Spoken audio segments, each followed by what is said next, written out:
Before we dive into today's episode, let's talk about Open Fortune, the innovative platform transforming an age-old tradition into modern marketing powerhouse. Imagine your brand wrapped inside a fortune cookie delivered straight to millions of eager hands. Open Fortune partners with the top brands to create unforgettable moments, blending creativity, nostalgia, and strategy in a way no one else can. So thank you, Open Fortune, for making today possible. Welcome back to CMO Weekly, the podcast where we uncover the strategies and stories of the world's top marketing leaders shaping their industries. Today, we're thrilled to be joined by Boaz Brindt, the CMO at TheLotter. With over a decade of experience in customer acquisition, retention, and digital marketing, Boaz has been a driving force behind innovative marketing strategies of the highly competitive lottery courier industry. At TheLotter, Boaz leads a talented team in crafting data-driven campaigns that not only optimize customer acquisition and retention, but also elevate brand visibility on a global scale. His expertise in navigating the unique challenges of the lottery market while ensuring compliance and delivering exceptional value to customers worldwide has positioned TheLotter as a leader in its field. While being at NetBet for over 15 years, he rose through the ranks from retention team manager to head of acquisition to CMO, managing large-scale campaigns and spearheading growth initiatives. With a background in economics and business management from Bar-Ilan University, Boaz's approach to marketing is deeply analytical, yet driven by a passion for innovation and creativity. Boaz, I'm stoked to have you here in Barcelona, man. Yeah, pleasure to be here. Yeah. So tell me briefly all the way back, right? When you're growing up in Israel, what did you want to be when you grew up? Yeah. To be honest, I wanted to be a soccer player. In my favorite team, Maccabi Tel Aviv, which is the biggest team in Israel. A long time fan. But then I was a kid. Okay. Then I wanted to be an economist. This is why I went to Bar-Ilan University and studied economics and business management. And I started to work as an economist in economic models. And then I would say that it was by mistake. I went to an interview in NetBet, which is the Israeli branch of TheLotter. And I said, okay, why not? Like, I had another job. I just want to check what's going on there. And I think the first second, I fell in love with the team, with the management. I was interviewed by the CEO back then.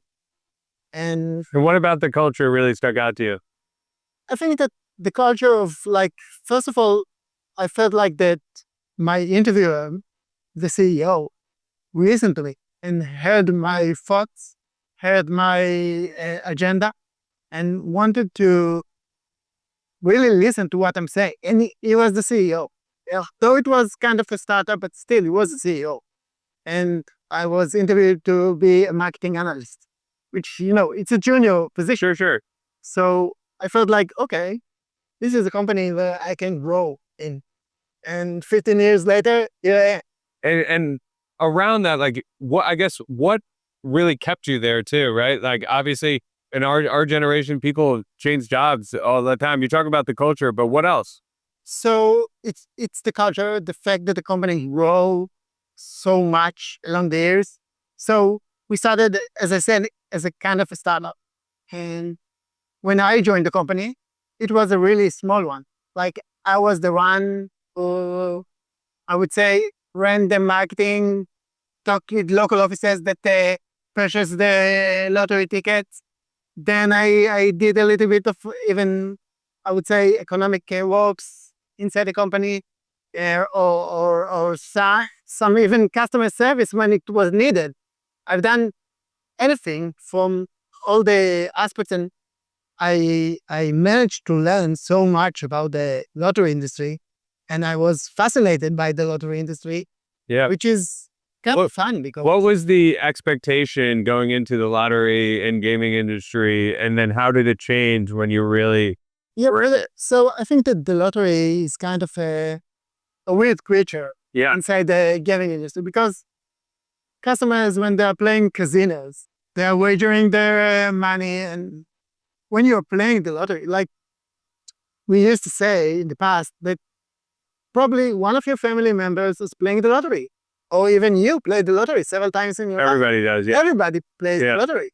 And it's a different game. It's not like a gambling or I wouldn't call it even addicted game. It's a different game. It's regulated by the countries or lottery commissions or states commissions, and I like the fact that we have a chance to win a big amount of money or win or dream about the jackpot, and who knows?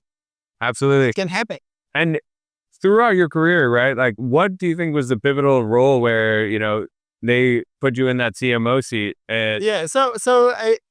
As I said, I done a lot of things with my years at the lottery, and after a year, I started to do the retention to be the head of retention at the lottery, a year or two, and I started to grow a team, learned a lot about how to bring the retention in the lottery industry. Then I moved after a few years to be the head of acquisition. I needed to learn from scratch how to do acquisition in the lottery industry. We formed a new affiliate program, which we have until today, the Lotter affiliates. We started to buy media. We never buy media before. We didn't know how to do it. We just relied on organic traffic before we formed the acquisition team. sure, So doing all these things, I needed to learn for any job that I got. I need to learn it from scratch. sure, And I think this is one of the things that made me, I try to be humble. Yeah, but I think that the fact that I've done so many things on the Lotter's experience, that I know this business from all aspects and from all verticals. I handle with payments, I handled with the local officers, I handle with retention, with acquisition, with affiliates. So I think this is when how has the lottery industry changed? In the lottery industry changed a lot. what are the biggest, like, 2 or 3 things that Uh, you've seen change? I think that after a few years, we got new competitors, and with lottery betting products, which is a bit of a different vertical, and we needed to learn how to work with such competitors because they offered a product which is a bit different. They could offer it in a lower price, but we knew what was our advantage. Sure, We knew that the fact that you are purchasing an official lottery ticket with the scan on the account, that someone buys the ticket on your behalf, and we had customers who won the lottery. It spoke about on its behalf. So we managed to gain a reputation and stayed sure, the biggest lottery messenger company. And I think this is one of the things that happened. The other thing that I could mention maybe is the fact that the rules, the lottery don't change a lot. Doesn't change a lot the rules of the game. But when it happened, I think it was 2012. Actually, I don't know exactly when, but the Mega Million changed the rules. sure, And when they changed the rules, they started to get $1 billion jackpots. yeah, And when we had $1 billion jackpots, then everyone heard about these lotteries. yeah, So it created a huge anticipation for these high jackpot rows. yeah, It also created like kind of a jackpot fatigue. sure, People expected to get, I don't know, $500 million lottery draw. And when the draw is 20 million, now it's less exciting. Although the chances are that's it, thing. yeah, But from what we saw in these periods, that like the exponential growth that you see, that everyone is playing these roles, it's something that you can't see in any other vertical. sure, yeah, You cannot predict it. it's extremely unique, and it's also super cool to meet somebody behind the scenes of it, because you're just a wealth of knowledge in it. So how do you view brand versus performance on a B2C side? Yeah. So It's $1 million question. yeah, and actually, I think that in order to make TheLotter a sustainable company, what we did until the last few years, we focused completely on performance. Either by growing the organic field, by getting Sure. organic traffic, working with affiliates. So we pay per performance. In the last few years, we started to shift a little bit more to media. Still not brand awareness, but more to media. So we focused less on performance. And in the last few years, I would say 2 years, we started to work more on brand. And this is something that we are starting to do. We're still not there yet. We are still not a fully brand concentrated company. But as we are moving to the US operations, and we started to build more and more states in the US, and then in the end, we are fighting there with very well-known competitors, especially Jackpocket, which is the biggest brand today in the US. Yeah. And now it's our goal to be as known at least as them. Obviously, we believe in our product, we believe in our operations. Now we just and this is a different I think adventure for us. Like, it's something that we didn't really concentrate in, but I believe in the company. I believe in what we do. I think that we can make our brand known in the US as mattress. How do you plan on doing like entering the US market? So we are in the US market. We are live in the US market for the past few years, especially in Texas, Oregon, in the last in Minnesota. In the last year, we also introduced our new licenses in New Jersey and New York. And so what we are doing first we are establishing our business. So Texas is already established, but in New Jersey and New York, we just launched this year.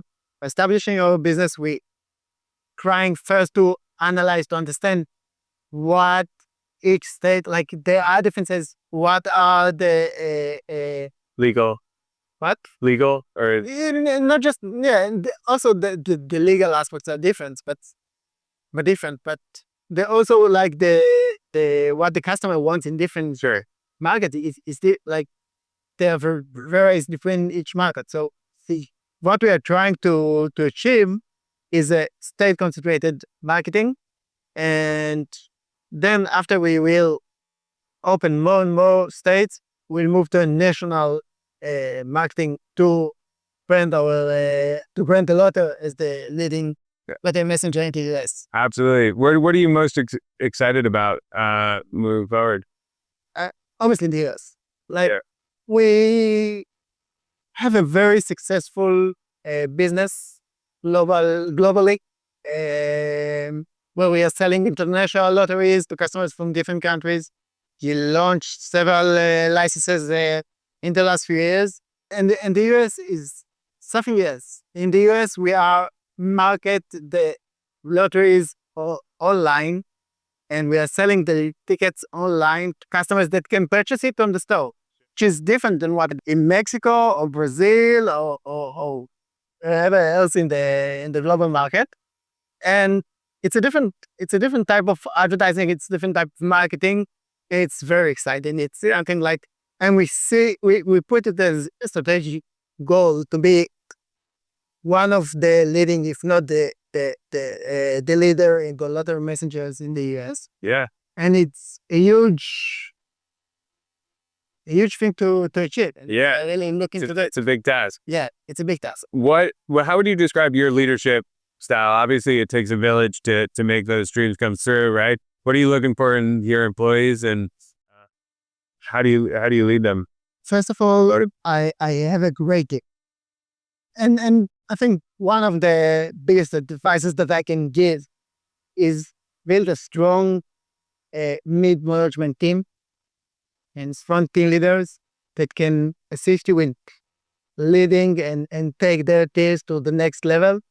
And think that the fact that it's not only me, obviously, but think that I managed to build such a strong leadership with me to lead the team, and really, I think that it shows the results in the end, and really enable us to promote our marketing activities like in such a good way. Because I I never believed in micromanagement.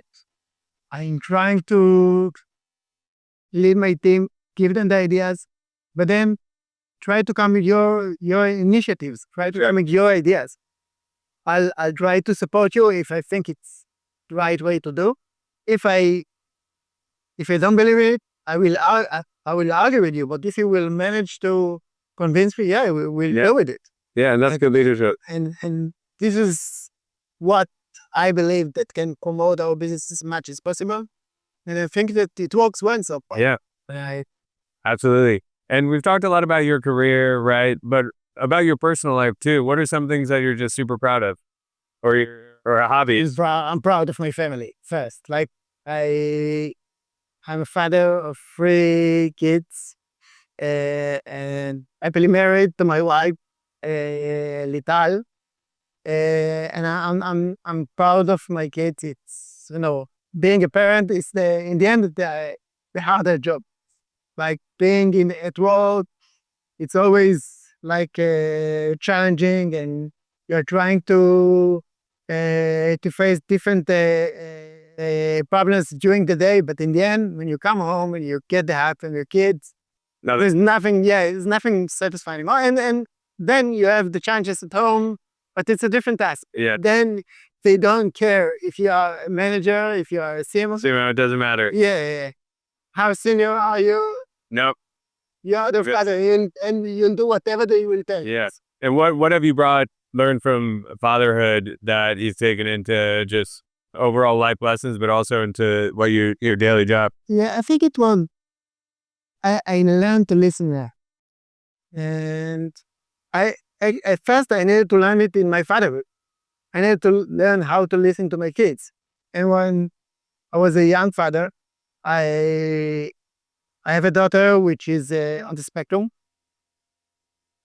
Is what? Sorry? on the autistic spectrum, Oh, okay. and she's uh, she's amazing, and she's a high functioning girl. And I needed at the beginning, until we understood that she's on the spectrum. It took us, at least me, took me time until I managed to understand all the struggles, and I'm still trying to understand. And when I understood the issue, started to listen, and it's still hard. I can still get, man, because why don't you do that? Yeah, but then you Patience. understand. Yeah, you need to be patient. You need to listen to, and to know when to don't pressure, when to lay back and just give her the chance to do it on her own. And the same thing.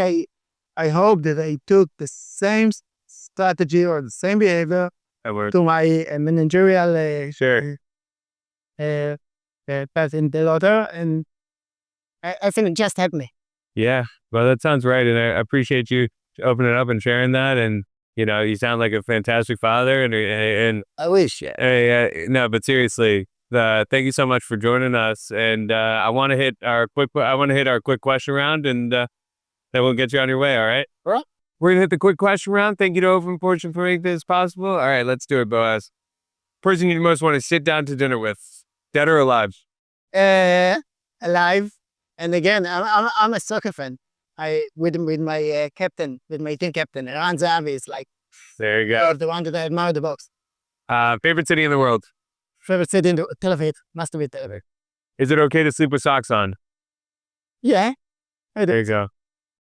Me too. Favorite movie? Wow. I didn't watch a movie for such a long time. I think Requiem for a Dream, maybe. Which one? Requiem for a Dream. I don't know. Requiem for a Dream, yeah. In 40 years from now, what will people be nostalgic for? Well, I think that speaking to each other, we see that we are all, including myself, with the phone, like working with the phone and don't Sure. speak with each other. So, One thing people don't understand about your job is they don't understand how fascinating is it. I think it's a really nice one. And what's the worst advice you've ever been given? I don't remember there was advice. You forgot about it. Yeah, I forgot about it. What's the best advice? I don't have anything on that. All good. And in 10 years from now, where can we catch you? I don't know where exactly will you get me, but I hope that I will be.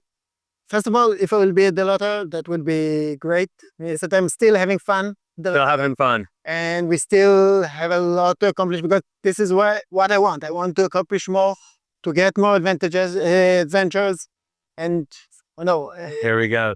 Well, it seems like you're gonna make it happen. Yeah. Thank you you. very much. Thank you for having me.